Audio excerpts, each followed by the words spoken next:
Just as health and safety measures will be needed for responders during an animal health emergency, security procedures will also be essential to protect responders, the response site, as well as the public. This just-in-time training presentation will address security issues to be aware of and measures to take to ensure your personal security, as well as the security of the incident site during a response. Security threats during an animal health emergency can range from intentional, malevolent threats such as angered landowners, animal rights activists, or unauthorized media, to acts of vandalism or theft, as well as unintentional threats such as inadvertent intruders, curious visitors, or self-deployed volunteers. Additionally, when entering unfamiliar premises, aggressive dogs may be encountered. The implementation of security measures serves various functions.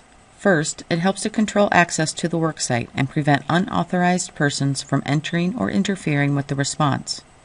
It also helps to limit the risk of disease exposure or spread to areas beyond the control area, as well as prevent hazards or injury to personnel or the general public. Security measures also allow for close monitoring of personnel to maintain their safety and security. To establish and ensure site and personnel security, all response operations will have a security officer. In smaller scale incidents, this role may be filled by the incident commander. The security officer works with the operations section chief to establish and maintain security for the incident site. The security officer duties include assessing the security threat potential for all buildings, dwellings, or sites occupied by response personnel, determining the necessary control measures needed for all entrances and exits to the infected premises or control zone, establishing a personnel identification system, establishing a communication system to account for all personnel, and implementing the use of temporary fencing if warranted. All animal health emergency responses should have a site control plan. This plan should, at a minimum, include a map of the response site designating the necessary boundaries, site work zones delineating where particular response activities will occur, procedures for site communication, including an alerting method for emergencies, standard operating procedures for safe work practices such as the use of the buddy system and personal protective equipment, and identification of the nearest medical assistance. It is important for all responders to know the elements of the site control plan for the response. Site security is primarily established by controlling the entry and exit to the premises. This helps to limit access to the site to only those who are authorized and necessary for response procedures. Posting warnings or restriction signs in obvious locations at the perimeter and entrance to the site can help designate response site boundaries and discourage unauthorized visitors. Response sites should maintain a logbook to record vehicles and individuals entering and exiting the response site. It is also important to ensure response areas are well lit, especially for any evening activities. Some response situations may require personnel to guard perimeters and maintain site security. Law enforcement may also be needed to ensure the security of the response site. Controlling access to the response site is best addressed through the use of designated work zones. Responders should understand the location and implications of each of the biosecurity work zones. The use of work zones ensures personnel entering the worksite are properly protected against hazards while working, that work activities and contamination are confined to appropriate areas, that personnel can be located quickly and evacuated if necessary, and the entrance of the response site is controlled.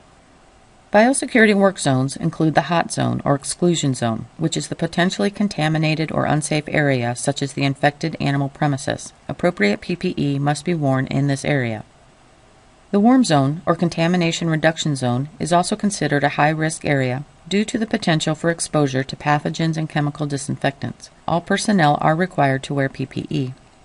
The decontamination, or decon corridor, is the area between the hot zone and the warm zone.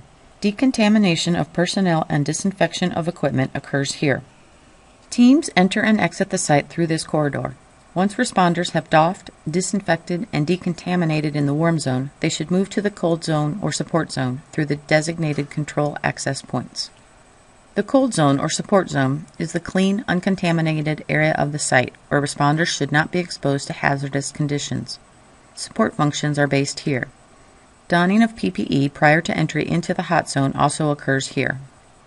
A full description and discussion of work zones can be found in the Biosecurity Overview Just-in-Time presentation. Responders have some level of responsibility for their own security. All personnel must adhere to the security procedures established for the incident. Personnel will receive information about on-site security procedures during their initial briefing. Communication during the response is essential. If a security or safety issue arises, prompt communication with supervisors will be necessary. Each field team should be equipped with a cell phone or radio for communication. When leaving the facility, responders should verbally notify their supervisor of their destination. During a response, be aware of your surroundings. If unauthorized or suspicious persons are noted on or around the response site, contact your supervisor or the security officer immediately. Monitor the individual until assistance can be obtained. Response personnel must be accounted for at all times during a deployment. This includes personnel conducting site investigations as well as personnel working in a response control zone. Personnel must enter and exit the response site through designated points and follow all check-in and check-out procedures. All response personnel should use the buddy system. This involves working in pairs and staying in close visual contact with each other. Due to the number of physical and psychological demands during an animal emergency response, the use of the buddy system allows for the observation of each other and ensures assistance in the event of an emergency, including safety for threatening or security situations.